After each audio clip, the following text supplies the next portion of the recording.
একদিন এক ছেলে তার বাবাকে বলল, বাবা আমার আজ 2 লক্ষ টাকার প্রয়োজন, তুমি কি আমাকে 2 লক্ষ টাকা দিতে পারবে? তখন বাবা তার উত্তরে বলল, হ্যাঁ আমি তোকে দিতে পারি আজ এক শর্তে, তুই যদি আমাকে আজ 100 টাকা উপার্জন করে এনে দিতে পারিস। তখন ছেলে উত্তরে বলল, হ্যাঁ এটা তো কোনো ব্যাপার না, দাঁড়া আমি তোমাকে আজ 100 টাকা উপার্জন করে দেখাবো। কিছু না বলে ছেলেটি রিক্সা নিয়ে বের হয়ে পড়লো। সারাদিনে মাত্র 100 টাকার বদলে 63 টাকা উপার্জন করেছে।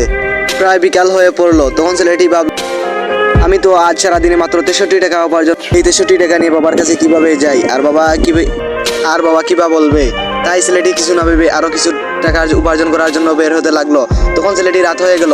রাত হওয়ার পর ছেলেটি কিছু না বলেই মাত্র 83 টাকা উপার্জন করেছে। এই 83 টাকা নিয়ে বাবার কাছে যেল। তখন ছেলেটির বাবা কিছু না বলেই ছেলেকে নিয়ে সোজা একটি ব্রিজের ধারে গেল। ব্রিজের ধারে গিয়ে ছেলেটির এত কষ্টের টাকা ব্রিজের নিচে ফেলতে লাগলো। তখন ছেলেটি উত্তরে বলল, বাবা তুমি কি আমার টাকা ফেলে দিতেছো কেন? তখন ছেলেটির বাবা উত্তরে বলল, চুপ, তুই চুপ করে থাক আর দেখতে থাক। তখন ছেলেটির বাবা এক এক করে সব টাকা নষ্ট করে ফেললো এবং সব টাকা ব্রিজের নিচে দিয়ে দিল। তখন ছেলেটি কান্না করতে লাগলো, আহ আমার এত উপার্জনের টাকা তুমি কিভাবে নষ্ট করে ফেলছো বাবা? তখন ছেলেটি তখন বাবা বলল, তুই যে আমার এত টাকা নষ্ট করেছিস আমি তোকে কিছু বলি?